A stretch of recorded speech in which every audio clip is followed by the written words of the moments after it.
கர்த்தரும் இரட்சகருமாய் இருக்கிற இயேசு கிறிஸ்துவின் நாமத்தில் உங்கள் எல்லாருக்கும் என்னுடைய அன்பின் வாழ்த்துக்கள். இந்த அற்புத பெருவிழா உங்களுக்காக. ஏனென்றால் உங்களுக்கு ஒரு அற்புதம் தேவை.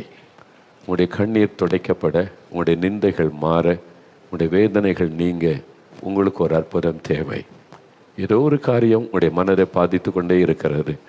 இன்றைக்காவது ஒரு அற்புதத்தை இயேசு செய்துவிட மாட்டாரா என்று சொல்லி இப்பொழுது நீங்கள் விசுவாசத்தோடு காத்திருக்கிறீங்க. இயேசு உங்கள் மேலே மிகவும் அன்பும் பாசமும் உள்ள ஒரு ஆண்டவர். அவர் வியாதியஸ்தரை கண்டபோது ஏன் அற்புதம் செய்தார் தெரியுமா? எனக்கு வல்லம் இருக்கிற பாருங்க, என் வல்லமை வெளிப்படுத்தி காமிக்கிறேன் பாருங்க அப்படின்னு இயேசு ஒரு அற்புதம் கூட செய்யவில்லை. அவர் அற்புதம் செய்ததுக்கெல்லாம் முக்கிய காரணம், ஜனங்களுக்காக நான் பரிதவிக்கிறேன் அப்படின்னு சொன்னார். இந்த ஜனங்க தொய்ந்து போனவர்களாய் சிதறப்பட்டவளாக இருக்கிறாங்களே, வேதனையோடு இருக்கிறாங்களே, நான் சிருஷ்டித்த என் மக்கள், அவங்களுக்காக நான் பரிதபிக்கிறேன் என்று மனது உருகி அவர் அற்புதங்களை செய்தார். ஜனங்கள் படுகிற வேதனை பார்த்து மனதுருகுகிற ஒரு ஆண்டவர். நீங்கள் படுகிற வேதனை, துக்கம், அந்த கஷ்டங்களை பார்த்து மனதுருகி தான் இந்த அற்புத பெருவிழா என்கிற ஒரு நிகழ்ச்சியை நடத்தி ஜனங்களுக்காக நீ ஜெபம் பண்ணுன்னு சொல்லி எனக்கு கட்டளையிட்டார். நான் எப்படி அற்புதம் செய்ய முடியும்? நான் மனிதன் தானே. அவர் அற்புதம் செய்ய தீர்மானித்து, நீ இந்த மக்களுக்காக ஜெபம் பண்ணு, நான் அற்புதம் செய்கிறேன்னு சொல்லி அவர் தான் அற்புதம் செய்கிறார். இங்கே அற்புத சாட்சியெல்லாம் சொன்னாங்க பாருங்க. எனக்கும் அந்த அற்புதத்துக்கு சம்பந்தம் இல்லை, ஆனால் இயேசுவுக்கும் அந்த அற்புதத்துக்கு சம்பந்தம் உண்டு. அவர் தான் அற்புதம் செய்கிறவர். அவர் உங்களை நேசிக்கிறார். இன்றைக்கு உங்களை தேடி உங்கள் இடத்துக்கு வந்திருக்கிறார். உங்கள் வீட்டில், நீங்கள் இருக்கிற இடத்துல, ஒருவேளை ஆஸ்பத்திரியில் இருக்கலாம், மரணப்படுக்கையில் யாரையோ வைத்து கொண்டு கண்ணீரோடு நிற்கலாம். ஆண்டவர் உங்கள் மேலே உள்ள அன்பினால இன்னைக்கு உங்களை சந்திக்கிறார்.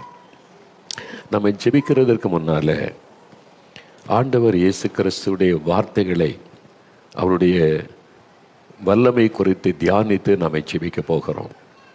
வேத புஸ்தகத்தில் தொடர்ச்சியாக நாம் தியானித்து கொண்டு வருகிறோம். இயேசு எப்படிப்பட்டவர்?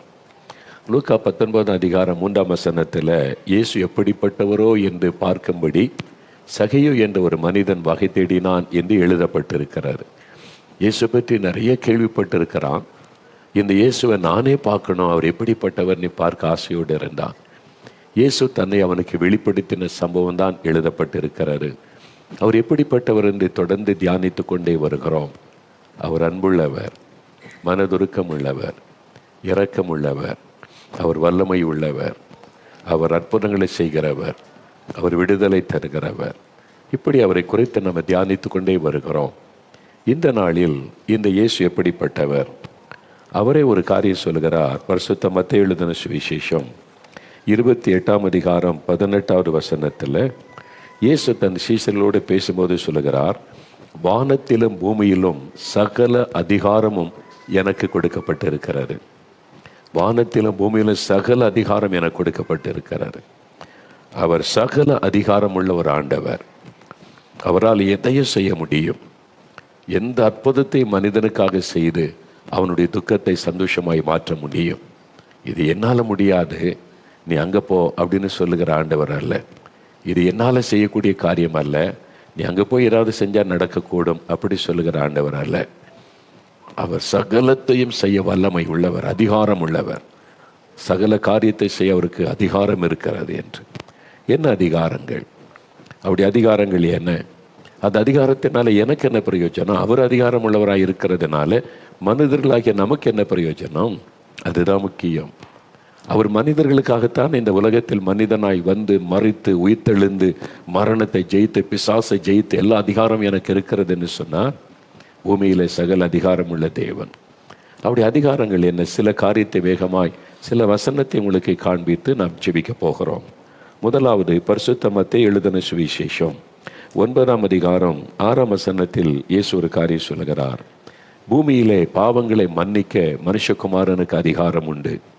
இயேசுவுக்கு இருக்கிற ஒரு பெரிய அதிகாரம், பாவத்தை மன்னிக்கிற அதிகாரம். இயேசுவனிடத்தில் ஒரு வியாதியஸ்தனை கொண்டு வந்தாங்க. அவனுடைய வியாதிக்கு காரணம் அவனுடைய பாவம் தான் என்பதை இயேசு அறிந்து கொண்டார். அதனால் பாவம் மன்னிக்கப்பட்டால் தான் அவன் சுகம் பெற முடியும். அதனால் உன் பாவம் மன்னிக்கப்பட்டது மகனேன்னு சொன்னார். அவன் தன் பாவத்தை உணர்ந்த இருதயத்திலே மனம் திரும்பினபடியினால் பாவத்தை மன்னித்தார். அங்கே இருக்கிற மத தலைவர்கள் உடனே நினைச்சாங்க, பாவத்தை மன்னிக்கிறதுக்கு இவர் யாரு என்று சொல்லி இயேசுவை குற்றப்படுத்தினார்கள், முறுமுறுத்தார்கள். இது எப்படி இவர் பாவத்தை மன்னிக்க முடியும் என்பதாக. அப்புறம் இயேசு சொன்னார், பூமியிலே பாவங்களை மன்னிக்க மனுஷகுமாரனாகிய எனக்கு, அதாவது இயேசு கிறிஸ்துவுக்கு அதிகாரம் உண்டு. இந்த உலகத்தில் மனிதருடைய பாவத்தை மன்னிக்க அதிகாரம் பெற்ற ஒரே ஒருவர் இயேசு மாத்திரம்தான். அது எப்படி சொல்ல முடியும்? பாவத்தை மன்னிக்க எத்தனையோ வழிகள் இருக்கிறதே, பாவத்துக்கான பரிகாரங்கள் இருக்கிறது, பாவத்துக்காக செய்யக்கூடிய பல காரியம் இருக்கிறது, அது மூலமாக பாவம் மன்னிக்கப்படுமே?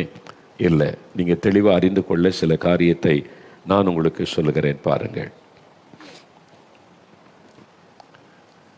சில ஆண்டுகளுக்கு முன்னால் இந்தியா டுடே பத்திரிகை ஆங்கிலத்தில் வெளிவரும்ல, கொஞ்ச நாள் தமிழில் வந்துச்சு, இப்போ வரல, ஆனால் ஆங்கிலத்தில் வந்ததில்ல. அந்த பத்திரிக்கையில் சில வருஷத்துக்கு முன்னால் ஒரு படத்தோடு ஒரு நியூஸ் போட்டிருந்தாங்க. அந்த படம் என்னென்னா, ஒரு மனிதன் வலது கையை இப்படி உயர்த்தி கொண்டே இருக்கிறான், வலது கையை இப்படி உயர்த்திக்கிட்டே நிற்கிறான். அதை பற்றி என்ன, ஒரு ஆள் வலது கையை உயர்த்தி நிற்கிறாரு, அது என்ன செய்தின்னு நான் வாசித்தேன். அவர் இந்த மாதிரி வலது கரத்தை 10 வருஷத்துக்கு மேலே உயர்த்தி வச்சிருக்கிறார். 10 வருஷத்துக்கு மேலே வலது கை உயர்த்தி வச்சதுனால இப்போ இந்த கையை மடக்க முடியல, அப்படியே நின்று போச்சு ஸ்டிஃபாக. அப்போ படுக்கும்போது அப்படியே படுப்பார், அப்படியே எழுந்திருப்பார். நடக்கும்போது வலது கரத்தை உயர்த்தி கொண்டே நடப்பார். இந்த மாதிரி தான் அவருடைய வாழ்க்கை. அவர் உட்காரும்போது வலது கை உயர்த்தி கொண்டே உட்கார்ந்திருப்பார். அவருக்கு உதவி செய்வதற்கு 3-4 வேலையாட்கள், பெரிய செல்வந்தர் போல. அப்போ எப்படி கையை வைத்துக்கிட்டே கஷ்டம் இல்லை, அதனால் ஒரு மரத்தில் கைத்தை கட்டி அந்த கைத்தை அப்படி பிடித்து கொண்டு அப்படியே இருப்பார். அப்போ இந்த ஒரு கையை அப்படி வைப்பதற்கான சில காரியங்களை அவங்க செய்வாங்க. அந்த வேலையாட்கள் தான் அவருக்கு வேண்டிய சேவைகள் செய்வாங்க. எதுக்கு 10 வருஷமாக அவர் வலதுக்கு வைத்துக்கிட்டே இருக்கணும், என்ன காரியம் என்பதாய் நான் வாசித்தேன். அந்த நியூஸில் சொல்லப்பட்டிருந்தது. அவர் வட இந்தியாவை சார்ந்த ஒரு செல்வந்தர். அவருக்கு இந்த வலது கையினால் ஒரு பாவம் செய்து விட்டாராம். ஒரு பாவம் செய்துட்டார். அது என்னதுன்னு சொல்லலை, ஒரு பாவம் செய்துட்டார். அது அவருடைய மனசாட்சியை வாதித்தது. அப்போ என் பாவம் மன்னிக்கப்படணும், என் வலது கையினால் நான் செய்த பாவம் எனக்கு மன்னிக்கப்படணும். பாவ மன்னிப்பை தேடினார், பாவ மன்னிப்பை விரும்பினார். அதற்காக தன் வலது கையை வருத்தி கொள்ளணும்னு சொல்லி அவரே வலது கரத்தை உயர்த்தி கொண்டு நடக்க ஆரம்பித்தார். ஒவ்வொரு புண்ணிய ஸ்தலமாய் போனார். ஒவ்வொரு ஆற்றில் மூழ்கி எழும்பினா பாவம் மன்னிக்கப்பட்டுரும், இந்த குளத்தில் மூழ்கினா பாவம் மன்னிக்கப்பட்டுரும், இங்கே போய் இந்த பரிகாரம் செய்தால் மன்னிக்கப்பட்டோன்னு பல இடங்களே அவருக்கு சொன்னார்கள். அதனால் வேலையாட்களை அழைத்து கொண்டு ஒவ்வொரு இடமா போனார். 10 வருடமாய் இந்த பாவ மன்னிப்புக்காக அலைந்து அலைந்து பரிகாரம் செய்து கொண்டே இருக்கிறார். ஆனால் இந்த பாவம் மன்னிக்கப்பட்ட நிச்சயம் அவர்களுக்கு உண்டாகலை. அந்த பாவத்தின் பாரம் ஒரு பக்கம், சரீரத்தை வருத்தப்படுத்தி கொண்ட ஒரு பக்கம், அப்படியே அலைந்து கொண்டு இருக்கிறார். என்ன காரியம்? பாவ மன்னிப்பை அவர் விரும்பினார். பாவ மன்னிப்புக்காக பல பரிகாரங்களை செய்தார். பாவம் மன்னிக்கப்பட்ட நிச்சயம் அந்த சந்தோஷம் அவருக்கு வரவில்லை. இப்போ அவருடைய சரீரம் பாதிக்கப்பட்டவராக இன்னும் அலைந்து கொண்டிருக்கிறார் என்றுதான் அந்த செய்தி. அப்போது அவர் பக்தியாக தான் பாவ மன்னிப்பை தேடினார், அந்த சந்தோஷத்தை பெற்றுக்கொள்ளவில்லையே. ஒன்று அறிந்து கொள்ளுங்கள், எல்லா மனிதர்களுமே பாவ மன்னிப்பை பெறணும்னு விரும்புகிறார்கள், வாஞ்சிக்கிறார்கள். அதற்காக பரிகாரங்கள் என்ற பல காரியங்களை செய்கிறார்கள், பணத்தை செலவு பண்ணுகிறார்கள். ஆனால் பாவத்தை மன்னிப்பதற்கு அதிகாரம் பெற்ற ஒரே ஒரு உலகத்தில் இயேசு கிறிஸ்து மட்டும்தான். ஏனென்றால் அவர் ஒருவர் தான் பாவத்திற்கான பரிகாரத்தை செய்தார். பரிகாரத்தை செய்யாத ஒருவர் எப்படி பாவத்தை மன்னிக்க முடியும்?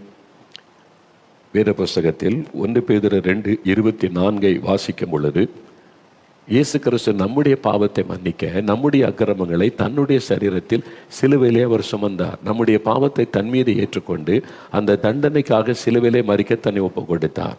அவர் தான் மனிதனுடைய பாவத்தை தன் மீது ஏற்றுக்கொண்டு பலியாகி பரிகாரத்தை உண்டு பண்ணினவர். இதில் முக்கியமான காரியத்தை நீங்கள் கவனிக்க வேண்டும். இயேசு பாவத்தை மன்னிக்கிறார் என்றால் அதுக்கு ஒரு பரிகாரத்தை செய்தார். பாவம் செய்கிற ஒரு மனிதன் இன்னொரு மனிதனுடைய பாவத்தை மன்னிக்க முடியாது, பாவ மன்னிப்பை கூற முடியாது. எல்லாருமே நாம் பாவத்தில் பிறந்து பாவத்தில் வளருகிறோம். நாம் என் தாய் என்னை பாவத்தில் கற்பந்தரித்தாள் என்று ஒரு பக்தன் சொல்லுகிறபடி எல்லாருக்குள்ளேயுமே பாவ குணம், பாவ சுபாவம் இருக்கிறது பிறவியிலேயே. அது பரம்பரையாய் தொடர்ந்து வருகிறது. அப்படி உலகத்தில் பிறந்த எந்த மனிதனும் ஒரு மனிதனுடைய பாவத்தை மன்னிக்க முடியாது, மீட்க முடியாது. ஒரு பரிசுத்தமுள்ள ஒருவர் வந்து பாவத்துக்கான பரிகாரத்தை செய்து முடித்தால்தான் பாவத்தை மன்னிக்க முடியும். இந்த உலகத்தில் அப்படி யாரும் இல்லாததுனால காணக்கூடாத அந்த இறைவன், அந்த தேவனை மனித அவதாரம் எடுத்து வந்தார், இயேசுவாக வந்தார்.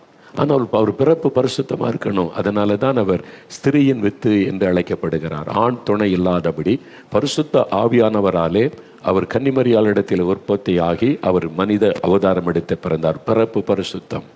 அவருடைய வாழ்க்கை முழுவதும் பரிசுத்தம். 33 ஆண்டு காலம் பரிசுத்தமாய் வாழ்ந்து, ஒரு பரிசுத்தமான ஒரு வாழ்க்கையாய் வாழ்ந்து தன்னுடைய பரிசுத்த ரத்தத்தை சிலுவையில் சிந்த தன்னை அர்ப்பணித்தார். நமக்காக சிலுவையில் கைகளிலே கால்களில் ஆணியடிக்கப்பட்ட ரத்தம் சிந்தி மறித்து பாவ மன்னிப்பை உண்டாக்கினார், பரிகாரத்தை உண்டாக்கினார். அவர்தான் பாவத்துக்கு பரிகாரி. வேதம் சொல்லுகிறது அவர்தான் பரிகாரி என்பதாய் சொல்லுகிறது. அவர் தான் ஒரு மனுஷனுடைய பாவத்தை மன்னிக்க முடியும். ஏன்னா என் பாவத்தை சுமந்தவர் அவர். நம்முடைய உலகத்தின் பாவத்தை சுமந்து தீர்க்கிற இதே ஆட்டுக்குட்டி என்று அவரை குறித்து சொல்லப்பட்டது. அதனால் தான் உலகத்தின் ரட்சகர் என்று அவர் அழைக்கப்படுகிறார். ஒரு குறிப்பிட்ட மக்களுக்கோ, குறிப்பிட்ட தேசத்தின் மக்களுக்கோ, குறிப்பிட்ட பாஷை பேசுகிறவங்களுக்கோ அவர் கடவுள் அல்ல. முழு உலகத்திற்கு உரிய ஆண்டவர். முழு உலகத்தின் பாவத்தின் தன் மீது ஏற்றுக்கொண்டு அவர் சிலுவையிலே மரித்து உயிர்த்தெழுந்தார். பாவத்திற்கான பரிகாரத்தை செய்தார். அதனால்தான் அவர் மன்னிக்க முடியும். அது எப்படி? இன்னும் கொஞ்சம் ஆழமாக நான் சொல்லுகிறேன். உதாரணத்துக்கு, ஒரு மனிதன் கொலை செய்துட்டான். நீதிமன்றத்தில் அவன் கொலைகாரன் என்று நிறுத்தப்பட்டு விசாரணை நடக்கிறது. அவன் கொலைகாரன் என்று சொல்லி தண்டனை கொடுக்க போகிறார்கள். அப்பொழுது அவனுடைய மூத்த சகோதரன் பார்க்கிறான். அவன் போய் தன்னுடைய சகோதரனுக்காக ஜட்ஜுக்கிட்ட பரிந்து பேசி, ஐயா, என்னுடைய சகோதரன் தான் தெரியாமல் இந்த பாவத்தை செய்துட்டான், அவனுக்கு கொடுக்குற தண்டனை எனக்கு கொடுங்க, அவனை விடுதலை பண்ணிடுங்க அப்படின்னு சொன்னால் நீதிமன்றம் விடுதலை பண்ணுவாங்களா? யோசிங்க. அவன் தான் பாவம் செய்தான், அவன் என்னுடைய சகோதரன், நான் மூத்த சகோதரன், அவனுக்கு பதிலாக எனக்கு தண்டனை கொடுங்க. அவன் செய்த தப்பு தான், பாவம் தான், அந்த பாவத்துக்கான தண்டனை எனக்கு கொடுங்க, நான் ஏற்றுக்கொள்கிறேன் அப்படின்னு சொன்னால் எந்த நீதிமன்றமும் ஏற்றுக்கொள்ளாது, கொடுக்க மாட்டாங்க. ஆனால் ஒன்று செய்தால் நடக்கும். என்ன செய்தால், இவன் போய் அந்த இரத்த பழி, கொலை பழியை தன் மீது ஏற்றுக்கொள்ளணும். நான் தான் செய்தேன், அவன் செய்யலை இந்த பாவத்தை, இந்த கொலை செய்தது நான் தான் என்று அவன் தன்னை அர்ப்பணித்து கொலைகாரனாக தன்னை ஒப்பு கொடுத்து அந்த இரத்த பழியையும் கொலைகாரன் என்கிற பாவ பழி அவன் ஏற்றுக்கொண்டு, அப்படி சொன்னால் நீதிமன்ற கன்செப்ட் பார்த்து இவன் நிரூபிக்கப்பட்டால் இவனுக்கு விடுதலையாக்கி இவன் குற்றவாளி என்று தீர்ப்பு கூறுவார்கள். அப்போது இயேசு கிறிஸ்து சிலுவையில் எப்படி மரித்தார்? மோகன்லாஸ் தான் பாவம் செய்தார், அவன் தான் பாவம் செய்தான், தண்டனை எனக்கு கொடுங்க, இவங்க எல்லாம் செய்த பாவத்தின் தண்டனை எனக்கு கொடுங்க, அவங்கள மன்னிச்சிருங்க, விட்டுருங்க அப்படின்னு இயேசுன்னு இருக்கல. அந்த பாவ பழியை ஏற்றுக்கொண்டார். அந்த பாவத்தை நான் செய்தேன் என்று தன்னை பாவம் ஆக்கினார். இதுதான் வேத புஸ்தகத்தில் 2 கொரிந்தியர் 5:21 சொல்லுகிறது. பாவமறியாதவர் சிலுவையில் பாவம் ஆக்கப்பட்டார். மனிதனுடைய பாவத்தை தன்மையில ஏற்றுக்கொண்டு நான் தான் அந்த பாவத்தை செய்தேன் என்பதை போல அந்த பாவ பழியை ஏற்றுக்கொண்டு சிலுவையில் ரத்தம் சிந்தினார். அதனால தான் அவர் பாவத்தை மன்னிக்க முடியும். வேற இந்த உலகத்தில் ஒருவரும் பாவத்தை மன்னிப்பதற்கு அதிகாரம் பெற்றவர்கள் அல்ல. பாவத்திற்கு பரிகாரம் பணத்தினால் செய்யப்படுகிற காரியங்கள் அல்ல. பணம் கொடுத்த பாவ மன்னிப்பை வாங்க முடியாது. நம் சரீரத்தை வேதனைப்படுத்தி கொண்டு பாவத்தை மன்னிப்பை பெற்றுக்கொள்ள முடியாது. 10 வருஷமாய் தன்னை வருத்தி கொண்டு இருக்கிற மனிதனுக்கு இன்னும் பாவ மன்னிப்பு நிச்சயம் இல்லை, பாவத்திலிருந்து விடுதலை இல்லை. அதுக்கு என்ன காரணம்? வருஷம் வழக்கத்தின்படி மனிதர்கள் பாவத்திற்கு பரிகாரம் செய்து கொண்டே தான் இருக்கிறாங்க. ஆனால் மன்னிக்கப்பட்ட நிச்சயம் இருக்குதா? பாவத்திலிருந்து விடுதலை கிடைச்சிதா? அந்த பாவ மன்னிப்பின் சமாதானம் கிடைச்சிட்டா? இல்லை, சொல்ல முடியலை. இன்னும் தேடிக்கொண்டு இருக்கிறேன், இந்த வருஷமும் போகிறேன், இந்த வருஷமும் நான் பரிகாரம் செய்ய போகிறேன், அவ்வளவுதான். ஆனா இயேசு கிறிஸ்து ஒரு மனிதன் இயேசுவே நான் பாவிதான் என்று பாவத்தை உணர்ந்து மனம் திரும்பி ஒப்பு கொடுக்கும் போது அவர் மன்னிக்கிறவர்கள் அதிகாரம் பெற்ற அவர் ஒருவர் தான் பாவத்தை மன்னித்து ஒரு மனிதனை பாவத்திலிருந்து விடுதலையாக்க முடியும். பாருங்க, 25 வருஷமா அந்த பாவ பழக்கம், மதுபான பழக்கம், இந்த பழக்கத்தில் இருந்த மனிதர், நீங்க போய் இயேசுகிட்ட ஜெபம் பண்ணுங்க, தனியா போய் முழங்கால் போட்டு தன் பாவத்தை அறிக்கை செய்து ஜெபித்தார்.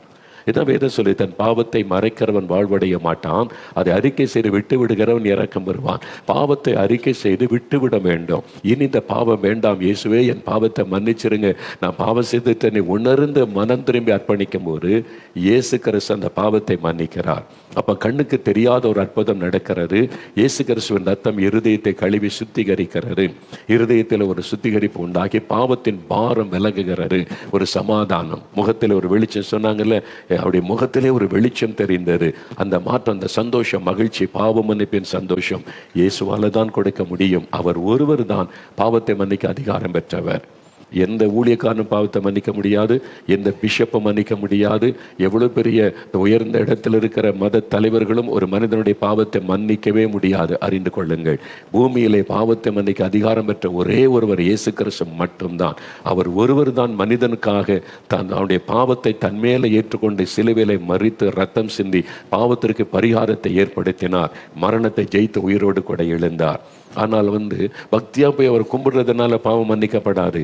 பாவத்தை உணர்ந்த மனம் திரும்பணும். தன் பாவத்தை மணந்து சர்ச்சில் போய் தப்பி போன ஆடுகளை போல தப்பி போன தவறி போன நீ கிளிப்பிள்ள மாதிரி உணர்வு இல்லாமல் சொல்றதுனால பாவம் மன்னிக்கப்படாது. இருதயத்தில் பாவத்துக்கு உணர்வோடு கூட உடைந்த உள்ளத்தோட நொறுங்குண்ட உள்ளத்தோட, ஆண்டவரே நான் பாவம் செய்துட்டேன், என்னை மன்னிங்க, உங்களோட ரத்தத்தினால கழுவுங்கன்னு எந்த மனிதன் உணர்ந்து மனம் திரும்பி ஒப்பு கொடுக்கிறான அவனுடைய பாவங்கள் தான் மன்னிக்கப்படும். அந்த அதிகாரம் இயேசுக்கு மட்டும்தான் உண்டு. அதனால இந்த நாளில் உங்களோட ஆண்டவர் பேசுகிறார். ஏதோ ஒரு பாவம் உடைய மனசாட்சியை வாதிக்குதில்ல, மதுபான பழக்கம், போதை வஸ்தைகள், தவறான பாவ காரியங்கள் உங்களை வேதனைப்படுத்துது, நிம்மதி இல்லை. இயேசு உங்களுடைய பாவத்தை மன்னிக்க அதிகாரம் பெற்றவர். அவர்கிட்ட ஒப்பு கொடுங்க. இயேசுவே என்னை மன்னியும், எனக்கு ஒரு புது வாழ்க்கை தாரு, பாவ பாரத்தை எடுத்து போடுன்னா உடைய உள்ளத்துல சமாதானம். அது மாத்திரம் இல்லை, பாவத்திலிருந்து விடுதலை, அந்த மதுபானத்தின் விடுதலை. 25 வருஷம் மதுபான பழக்கம் போய்விட்டதே, ஒரே நாளில் உண்மையாய் மனம் திரும்பும் போது இயேசு கிறிஸ்து பாவத்தை மன்னித்து பாவத்தின் விடுதலை தருகிறார். லஞ்சம் வாங்குறவன் போய் பாவத்துக்கு பரிகாரம் பண்ணுகிறான், மறுபடியும் லஞ்சம் வாங்குறான், மறுபடியும் லஞ்சம் வாங்குறான், வருஷம் பரிகாரம் பண்றான், மறுபடியும் லஞ்சம் வாங்கி கொண்டே இருக்கிறான். இயேசுகிட்ட அது இல்லை. நீ லஞ்சம் வாங்குற பாவத்தை விட்டு மனம் திரும்ப, கண்ணீரோடு ஒப்புக்கூடி, இனி லஞ்சம் வாங்கக்கூடாது. அவனுக்கு தான் மன்னிப்பு. என்னால் பணம் கொடுத்து காசு கொடுத்து பரிகாரம் பண்ணி ஊழல், லஞ்சம், அநியாயம், அக்கிரமம் தொடர்ந்து பெருகி கொண்டே தானே இருக்கிறது. அது அல்ல. உண்மையாய் ஒரு மனிதன் பாவத்தை விட்டு மனம் திரும்பி இயேசுவண்டை வரும் பொழுது மன்னித்து அவருடைய வாழ்க்கையை மாற்றுகிறார். உங்களுக்குள்ள ஒரு மாற்றம் இன்றைக்கு ஆண்டவர் தருவார். அவர் உங்களை மன்னித்து உங்களுக்கு ஒரு புதிய இருதயத்தை கொடுத்து பாவத்தின் விடுதலை கொடுத்து ஆசீர்வதிப்பார். அந்த அதிகாரம் இயேசுக்கு உண்டு. 2வது, இயேசு கிறிஸ்து சகல நோய்களையும் குணமாக்க அதிகாரம் பெற்றிருக்கிறார். பரிசுத்த மத்தேயு எழுதின சுவிசேஷம் 15ஆம் அதிகாரம் 30வது வசனம் பாருங்க. அதை நான் வேதத்திலிருந்து வாசிக்கிறேன். பரிசுத்த மத்தேயு 15ஆம் அதிகாரம் 30வது வசனம், புதிய ஏற்பாட்டில் 24வது பக்கம். அப்பொழுது சப்பானிகள், குருடர், ஊமையர், ஊனர் முதலிய அநேகரை திரளான ஜனங்கள் கூட்டிக் கொண்டு இயேசுவினிடத்தில் வந்து அவர்களை அவர் பாதத்திலே வைத்தார்கள். அவர்களை இயேசு சுஸ்தப்படுத்தினார். பலதரப்பட்ட வியாதியஸ்தர்கள் பாருங்க, சப்பானிகள், குருடர்கள், ஊமையர்கள், ஊனர், இப்படி பலதரப்பட்ட வியாதியஸ்தரை கொண்டு வந்தாங்க. இயேசு அவங்கள பார்த்து, இல்லை நான் அந்த குருடர்களை மட்டும்தான் குணமாக்க முடியும், அந்த ஊமையரை என்ன குணமாக்க முடியாது, இல்லை இந்த வியாதியை குணமாக்க முடியும், இதை குணமாக்க முடியாது, அப்படி சொல்லலை. சகல வியாதிகளை குணமாக்குகிற அதிகாரம் பெற்றவர் இயேசு. மத்தேயு 4:23 வாசிக்கும் போது சகல வியாதிகளை நீக்கி சகல நோய்களை மாற்றி ஜனங்களை குணமாக்கினார் என்று வேத வசனம் சொல்லுகிறது. அவரிடத்தில் வந்த எந்த வியாதியஸ்தரையும் இயேசு குணமாக்காமல் அனுப்பவில்லை. என்னால் முடியாது என்று சொல்லி அனுப்பவில்லை. தொழுநோயினால் பாதிக்கப்பட்டு வந்தாங்க, இயேசு குணமாக்கினார். நடக்க முடியாத திமிர்வாரக்காரங்களை கொண்டு வந்தாங்க, அவர்களை குணமாக்கி நடக்க வைத்தார். பிறவிலேயே கண் தெரியாதவங்களை கொண்டு வந்தாங்க, அவர்களுக்கு கண் பார்வை கொடுத்தார். பிறவிலேயே காது கேட்காத ஊமையர்களை கொண்டு வந்தார், பேசத்தக்கதாக காது கேட்கத்தக்கதாக அற்புதம் செய்தார். சந்தரோகிகளை கொண்டு வந்தாங்க, அவர்களை குணமாக்கினார். அவரால் குணமாக்க முடியாத வியாதியே ஒன்றும் இல்லை.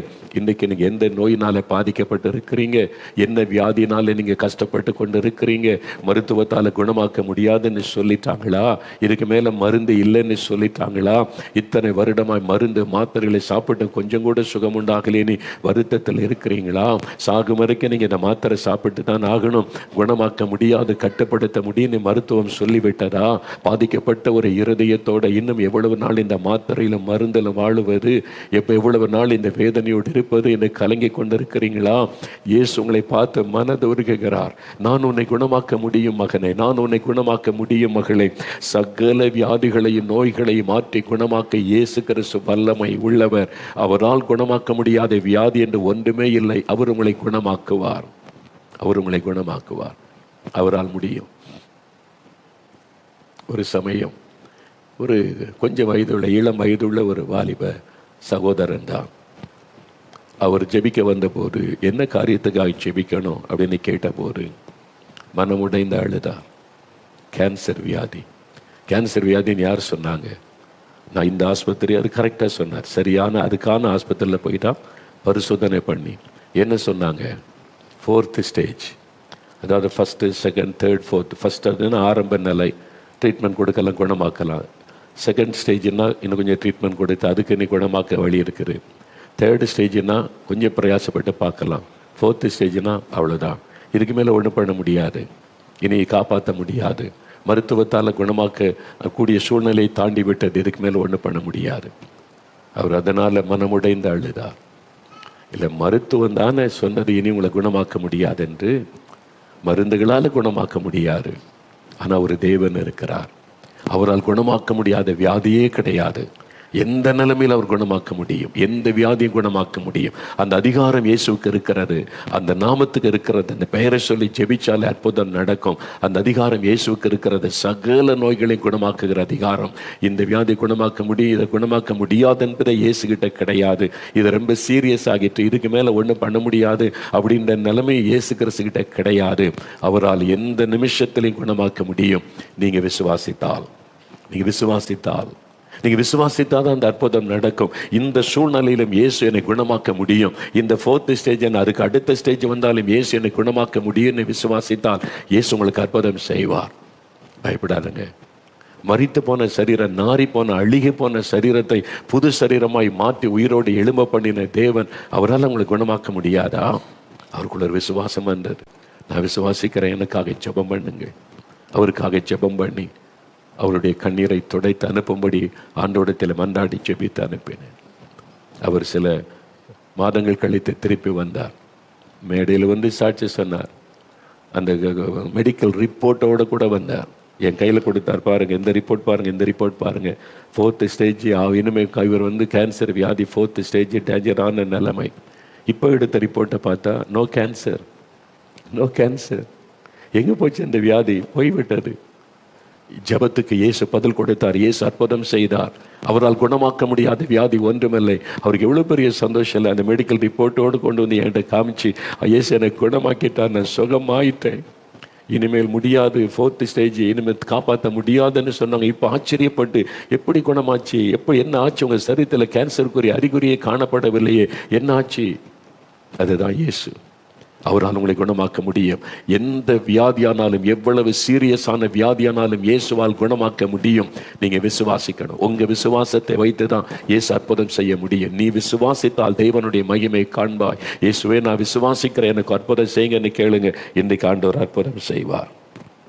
3வது மார்க் 1 அதிகாரம் 27 வசனத்தில் ஒரு காரியம் சொல்லப்படுகிறது. இயேசு ஜெபாலயத்தில் பிரசங்கம் பண்ணி கொண்டிருக்கும் போது அசுத்த ஆவி பிடித்த ஒரு மனிதன் இயேசுடைய பிரசன்னத்தில் இருக்க முடியாமல் அந்த ஆவி அது சத்தமிடுகிறாரு, அது அலைக்கழிக்கிறாரு. இயேசு அந்த ஆவியை பேசாமல் இவனை விட்டு புறப்பட்டு போ என்று சொன்னார். அந்த அசுத்தாவி உடனே அவனை விட்டு, பாருங்க, உடனே அந்த அசுத்தாவி அவனை அலைக்கழித்து மிகுந்த சத்தமிட்டு அவனை விட்டு போய்விட்டது.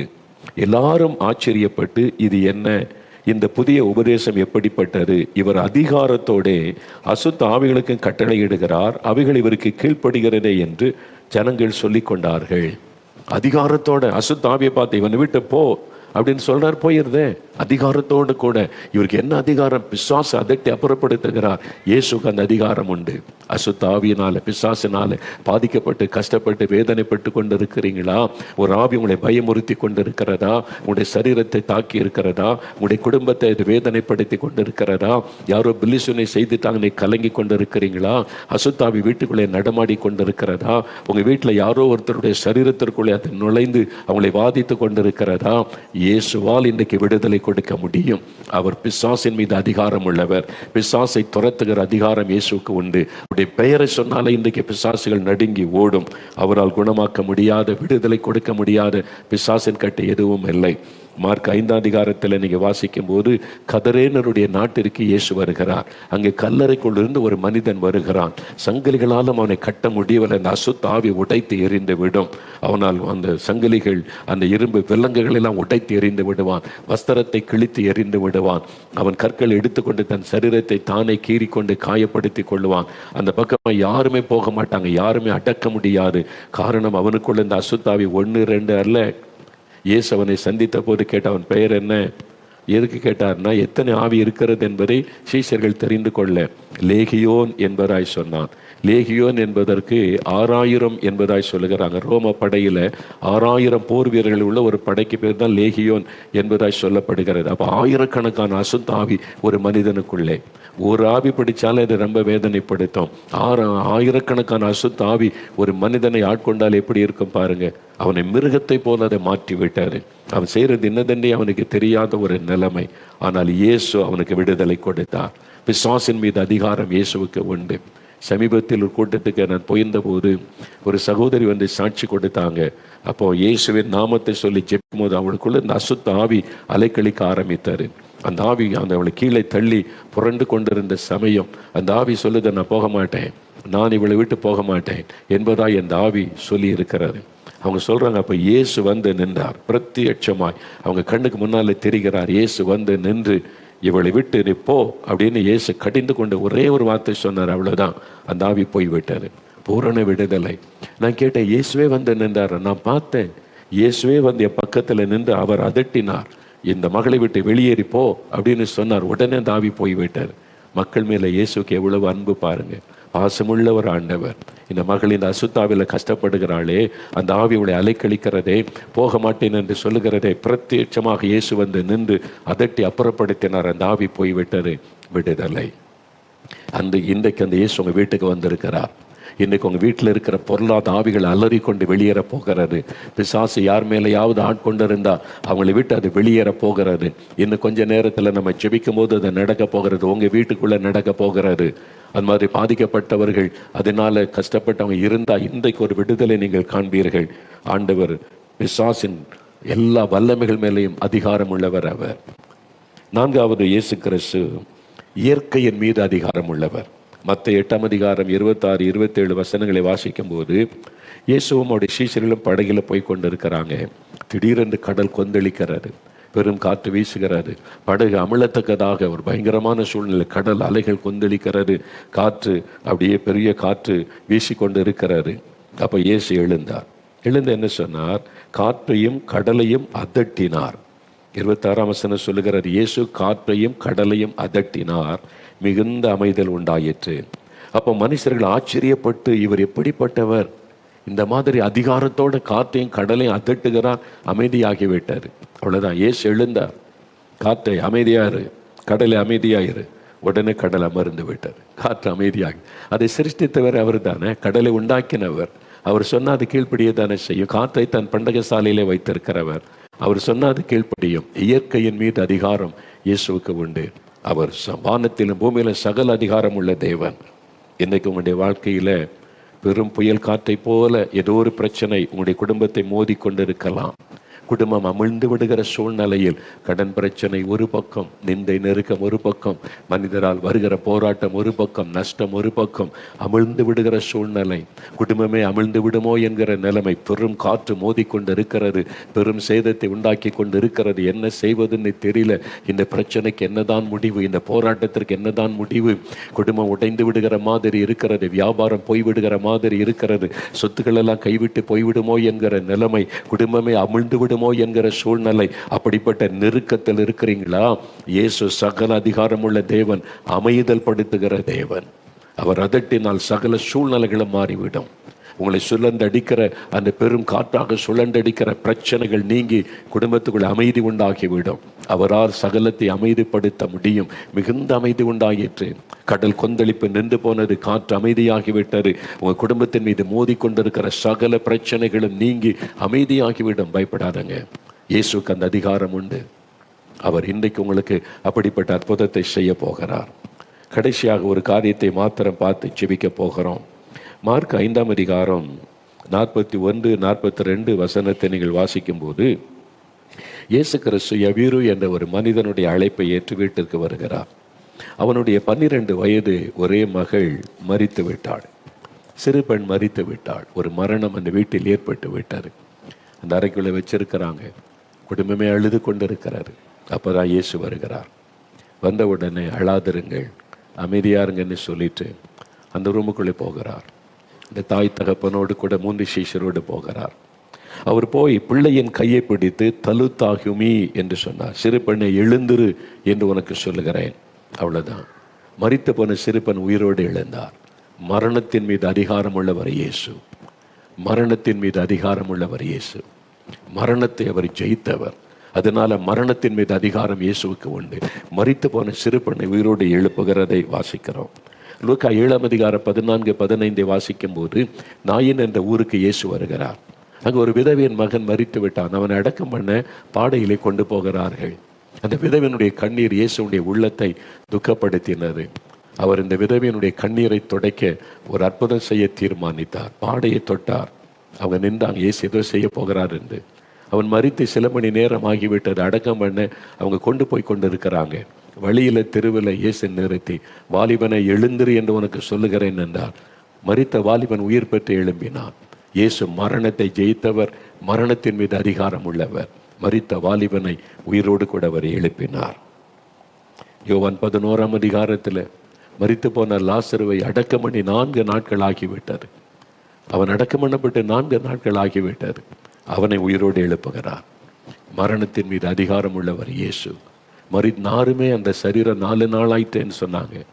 ஆனால் நாரி போன சரீரத்தை புது சரீரமாய் மாற்றி உயிரோடு ஆண்டவர் எழுப்பி வர பண்ணுகிறார். இந்த வல்லமை இயேசுவுக்கு உண்டு. மரித்து போன நிலைமையில் இருந்தாலும் உங்களுடைய சரீரத்தில் ஏதோ ஒரு உறுப்பு மரித்து போய் இருக்கலாம். கிட்னி மரித்து விட்டது, செயல்படலை, டயாலிசிஸ் பண்ணுறாங்க. என்னுடைய லங்ஸ் மரித்து கொண்டு வருகிறது. என்னுடைய லிவர் அது மரணம் அடைந்து கொண்டே வருகிறது. கண்ணு நரம்பு அது பாதிக்கப்பட்டதுனால கண்ணு தெரியல. ஏதோ ஒரு உறுப்பு, எங்கள் ரத்த ஓட்டம் இல்லை, அது கால் மரத்து போய்விட்டது, அது மரித்து விட்டதுன்னு சொல்கிறாங்க. இப்படி ஒரு மரணம் நிலைமையில நீங்கள் இருக்கலாம். ஏதோ ஒரு உறுப்பு செயலற்று போயிருக்கலாம். ஆனால் மரித்து போன உறுப்புக்குள்ள உயிர் கொடுக்க இயேசுவாலே முடியும். அவர் அற்புதங்களின் தேவன். சமீபத்தில் நான் நம்முடைய தேவனுடைய கூடாரத்துக்கு முன்னால் ஒரு இரவு நேரம் ஒரு நடந்து என்ன நடக்கிறது என்று பார்க்க நான் வந்து கொண்டிருந்த போது ஜெபம் பண்ணுவதற்கு வேலை ஒரு கூட்டத்தார் வந்து இறங்கினார்கள். அவங்க என்னை கண்டோன்னு சந்தோஷமாக வந்து பேசினாங்க. தூரம் கொஞ்சம் பக்கத்து ஊர்களில் இருந்து ஜெபிக்கிறதுக்கு வந்திருக்கிறாங்க. ராத்திரி எல்லாம் தேசத்துக்காக ஜெபிக்க. அதில் ஒருத்தர் வந்து சொன்னாங்க, எனக்கு கிட்னி செயலற்று போய்விட்டது, டயாலிசிஸ் பண்ணி கொண்டு இருந்த சில வருடமாக டயாலிசிஸ் பண்ணி கொண்டு இருந்தோம். ஆனால் இப்போ டயாலிசிஸ் இல்லை, கிட்னி செயல்படுது எப்படின்னு கேட்டேன். ஜெபிக்கிறவங்க இருந்து ஜெபித்தோம். ஆண்டவர் ஜெபத்தை கேட்டு சிறுநீரகத்தை திரும்ப செயல்பட வைத்து விட்டார். உண்மையாவா? நான் கேட்டேன். உண்மைதான், இயேசு எனக்கு அற்புத சுகம் கொடுத்துட்டார். அதான் இன்றைக்கி ராத்திரிலாம் தேசத்துக்காக ஜெபிக்க வந்திருக்கிறேன்னு சொன்னாங்க. மரித்து போன சிறுநீரகத்தை செயல்பட வைத்தவர் ஆண்டவர். உங்கள் வாழ்க்கையில் மரித்து போன உறுப்புகளை இன்றைக்கு ஆண்டவர் தொடுவார். அவருக்கு அந்த அதிகாரம் உண்டு.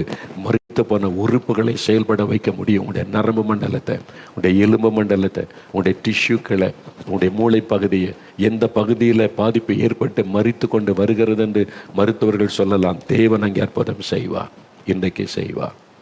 எனக்கு நடந்த ஒரு சம்பவம் ஞாபகத்தில் வருகிறது. சில ஆண்டுகளுக்கு முன்னால் ஒரு ஜனவரி 1 கூட்டம், வாக்குத்தத்த கூட்டம் நடைபெறும். 1 மணிலேருந்து 5 மணி வரைக்கும். முடிந்த பிறகு ஜனங்கள் ஆயிரக்கணக்காக ஜெபிக்கிறதுக்கு நிற்பார்கள். எல்லாருக்கும் தனித்தனியாக ஜெபமணி முடிப்பதற்கு இரவு கொஞ்சம் நேரம் ஆயிரும், 7-8 மணி ஆகிரும். அதன் பிறகு சரீரம் ரொம்ப டயர்டாயிரும். அந்த ஜனவரி 1 ஜனங்களுக்கெல்லாம் ஜெபித்து முடிச்சுட்டு கொஞ்சம் சரீரம் களைப்பாகி விட்டது. நல்ல நித்திரை பண்ணி கொண்டிருக்கிற நேரம் நம்ம கேம்பஸில் இருக்கிற 2 ஊழியர்கள் வந்து எங்கள் வீட்டு கதவை தட்டினார்கள். என்ன விஷயம் என்று நான் கேட்டேன். வந்து ஒரு தாய் ஒரு குழந்தை கொண்டு வந்திருக்கிறாங்க, மரண போராட்டத்தில் இருக்கிறது, கண்ணீரோடு வந்து நிற்கிறாங்க, ஜபிக்கணும் ஊழியக்காரிடத்துலன்னு சொல்லி.